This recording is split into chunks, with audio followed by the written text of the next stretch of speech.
Hello dear friends, subscribers and guests of my channel. In this video I want to show and tell you how to turn on the charge indicator of your phone.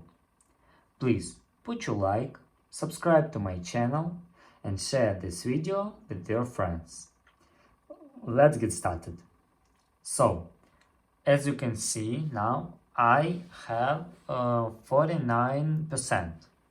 How to do it? So go to settings, scroll down a little and click battery.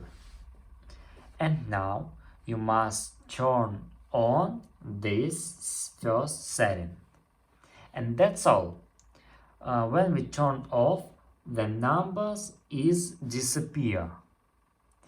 And we turn them on again, they appear. Simple and easy steps to help you. If you enjoyed this video and found it helpful, please put your like, subscribe to my channel and share this video with your friends.